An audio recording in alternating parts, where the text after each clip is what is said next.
Hello friend, welcome back to my channel. आज अप्रैल की 7 तारीख है और आज के इस वीडियो में एक बहुत ही सुंदर इंडोर प्लांट अरिका पाम के बारे में बात करूंगा। ये प्लांट एक परमानेंट प्लांट रहता है जो ज़्यादातर इंडोर कंडीशन में ग्रो किया जाता है। लगभग हर घर में ये प्लांट आपको मिल जाएगा क्योंकि और पौधों के कंपैरिजन में ये प्लांट थोड़ा कम केयर में गार्डन में सालों साल तक ग्रो हो जाता है। लेकिन समय के साथ साथ इसकी पत्तियों का पीलापन या टिप से पत्तियों का ब्राउन हो जाना इस प्लांट में एक कॉमन प्रॉब्लम रहती है।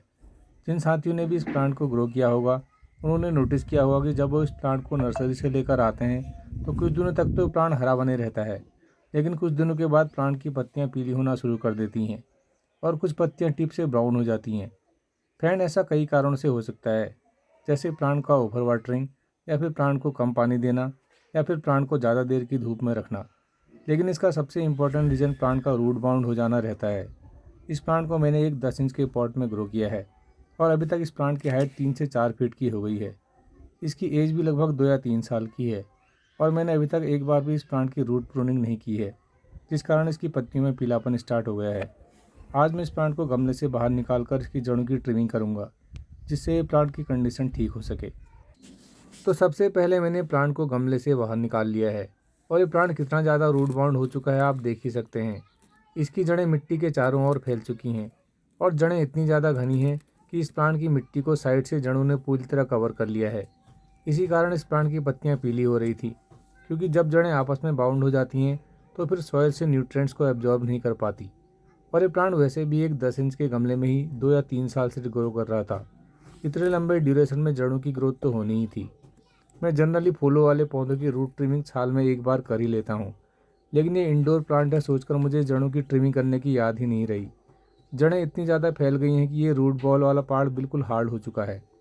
समझ नहीं आ रहा है कि किस तरह इस प्लांट की जड़ों को कम किया जाए। मैं किसी टूल की हेल्प से इसकी जड़ों को कट करने की कोशिश करता हूँ।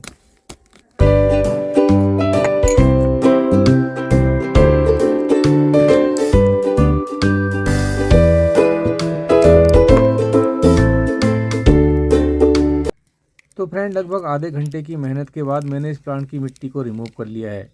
अभी शाम के 5 बजे हैं। इस काम को आप जब भी करें या तो सुबह 9 बजे से पहले कर लें या फिर शाम को 5 बजे के बाद ही करें। मैंने इसकी लगभग 70 से 80% रूट ट्रिमिंग की है, क्योंकि ये प्लांट बस 10 इंच के गमले में ग्रो हुआ था।